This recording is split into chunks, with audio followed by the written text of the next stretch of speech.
Tonight, Space, the Final Frontier, Above and Beyond an Open-Minded Channel, takes a look at one of the most famous, controversial alien abduction stories ever told.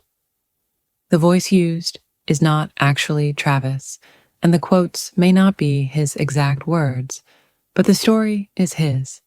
We have kept his story true to the best of our knowledge. The Travis Walton Abduction. 5 days lost to the stars. The night the forest stopped breathing. The high country of Arizona. The Apache Sitgraves National Forest sprawls like a dark ocean beneath the stars, an ocean of pine, shadow, and silence. On November 5th, 1975, Apache Sitgraves National Forest, Arizona, the forest stopped breathing. A beautiful clearing quickly turned from peace to panic. The night forest would ask life's biggest questions without offering answers. Travis Walton and 6 crewmen are crammed into a battered old truck, their clothes damp with sweat and sawdust after a long day of logging. The forest was familiar to them, a workplace, a refuge. On this night, it will become a nightmare. The light in the trees. They drove home under a beautiful night sky swollen with stars. The driver of the truck slows to look at something. Through the trees, they see it. A hovering disk, metallic yet alive, glowing with a blue-white core. It makes no sound except a low hum that seems to vibrate in their bones. They stared through the windshield. At first, they thought it was a fire, a reflection, anything but what it truly was. It began to glow, a pale, unearthly radiance cutting through the timberline. Travis Walton, just 22, leans forward, eyes wide. What is that? Travis opened the door and stepped out. The crew yells for him to stay put, but some instincts are stronger than fear, curiosity, or fate. The beam. Travis stepped closer. The forest swallowed his footsteps. He slowly walked into the clearing. The UFO started pulsing, almost as if acknowledging him. Then, it fired. A blinding blue-green beam erupts, slamming into Walton's chest. His body is hurled backward like a rag doll, limbs splayed, motionless on the forest floor. Everyone in the truck panics. Chaos erupts. He's dead. They were terrified. The beam of light had lifted Travis into the air, as if he were weightless, and then rapidly slammed him into the ground. Travis later said, I remember the beam hitting me. It was like being hit by a thunderbolt. Every nerve in my body was on fire. Then nothing until I woke up. According to the account given by the crew, led by foreman Mike Rogers, after the bright light beam struck and lifted Travis Walton into the air, the crew panicked and fled the scene in their truck. The men were terrified when Walton was hit by the light in such a violent way. In their panic, the truck roars to life, tires spitting gravel, vanishing down the mountain road, leaving their friend behind, alone under the alien glow. As they drove away, feelings of guilt and fear for Travis overtook them. They stopped the truck a short distance down the road, and Rogers decided to go back for Walton. When Rogers returned to the clearing, both Walton and the UFO were gone. Travis Walton had been abducted. The crew reports the abduction. Snowflake, Arizona. Population 3,500. A quiet small town where nothing ever really happens is suddenly thrown into hysteria. A young man alone in the woods after his friends panicked, leaving him behind. Authorities were called. A full-scale search began. For 5 long days, the mountains were searched. Bloodhounds, deputies, volunteers. No blood, no sign of the boy. He had simply vanished. Sheriff Gillespie initially treated it as a missing person case, but soon was confronted with an impossible story to prove. Rumors began to circulate through the small town. Murder, cover-up, a body hidden in the woods. Sheriff Gillespie flipped the focus on the 5 crew members' statements. Lie detector tests. Polygraph tests are administered. 6 men hooked to wires and needles. Each asked the same question. Did you see a UFO? One by one, they passed. Only one was inconclusive. The report read by the sheriff publicly declared, "These polygraph examinations prove they believe it to be a UFO, and that Travis Walton was not injured or murdered. There's no doubt they're telling the truth." Mike Rogers, the foreman, later told investigators he thought he briefly saw the outline of a golden disc before it streaked away at incredible speed.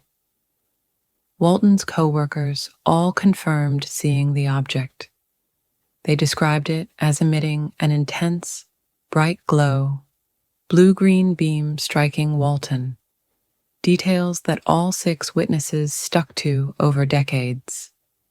Aboard the craft, Travis wakes in darkness. His chest burns. His lungs feel heavy, as though the air itself resists him. A dim amber glow reveals the shapes surrounding him. He was lying on a table, lit by a ceiling light. He initially thought the beings were doctors, until they weren't. He realized they weren't human. They matched classic gray alien descriptions: small, frail beings with hairless heads, smooth skin, and enormous black eyes. 3 of the aliens clustered over him. He grabbed a rod-like object in self-defense. He lashed out, swinging wildly, but couldn't break the rod. The beings retreated down a spiral into a dimly lit hallway. They weren't men. They weren't animals. They were something else entirely. Then a doorway opens. A human-like figure appeared, tall, wearing a suit and helmet, revealing blonde hair. Special narrator's note: could this have been an illogym? Travis felt calm. The human figure was silent, beckons him to follow, guiding him through a maze of curved corridors. They enter a room like a planetarium. The walls shimmer with moving points of light. A map of the stars? A navigation chart? Travis felt small, insignificant, as though the universe itself was breathing around him. The figure offers no words.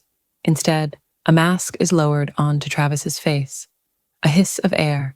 Darkness takes him again. Return to Earth. Memory blurs. He next recalls roads, the highway, the craft's departure overhead. The phone booth. On November 12th, 1975, after 5 days of being missing, Travis Walton called his sister's home from a payphone in Heber, Arizona. He spoke to his brother-in-law, Grant Neff. "I'm back." Walton had placed a collect call, and during the procedure, he gave his name to the operator. The operator recognized Walton's name as that of the missing man and notified the sheriff's office. The phone booth Travis Walton called from is located in Heber Overgard, Arizona, a small town in the central part of the state. It's near the base of the White Mountains at 1839 AZ 260 Heber Overgard, Arizona 85928. The site has become a local tourist attraction and features a wooden alien carving and a UFO mural. Neff drove to pick up Walton. He was found crouched near the highway, weak, terrified, in the same clothes he wore that night. He recounts to Neff the lights, the beings, the chamber of stars. And then, the silence. Neff initially thought he was intoxicated, but the physical tests were startling. Dehydrated, no acetone in urine despite days without food, though he had lost around 10 pounds. No blood test for drugs or alcohol was ever publicly reported or released for Travis Walton after his disappearance in 1975. In conclusion, Walton was reported missing on November 5th, 1975, after an alleged UFO encounter in the forest near Snowflake, Arizona. His reappearance after 5 days was met with skepticism by some, with theories suggesting a possible hoax to avoid financial penalties from the Forestry Service for the logging crew's incomplete contract, a suggestion that was later retracted. Accusations of drug and alcohol use. An anonymous source claimed in 2017 that Walton and his logging crew were stoners who used recreational drugs and alcohol. The source alleged the entire incident was a hoax, and that Walton was on a speed, weed, drunk binge during the 5 days he was missing. Even if that were true, does it mean that the abduction didn't happen? Do aliens really care about our daily lives, contracts, and whether their test subjects are drunk or stoned? I don't think so. The media descends. Skeptics scoff. Debunkers call it a hoax for fame or money. Yet the polygraphs remain. The witness accounts never change. The case would go on to inspire a book, a major motion picture, and decades of debate. But beneath the noise, one haunting question remains. In closing, Travis Walton has lived with his story for nearly 5 decades. He never recanted, never confessed. His eyes still hold that haunted look when he speaks of the beam, the craft, and the beings that stared into him with cold, alien silence. If Travis Walton invented it, where was he for those 5 days? Some call it fantasy. Some call it the best evidence of alien abduction in history. For Travis Walton, it is neither. It is memory. A memory of the night the forest stopped breathing and the stars reached down. Somewhere out there, in the quiet corners of our world, the sky still watches, waiting for the next soul to step too close to the unknown. We hope you have enjoyed this retelling of the Travis Walton abduction in Arizona, presented by Space, the final frontier, above and beyond an open-minded channel. So like and subscribe to hear more stories from above and beyond. We also want to thank Travis Walton for sharing his story with the world. That takes real courage. Believe him or not, you decide. Remember, this video is for entertainment only and not to be used for any other purpose. Thank you.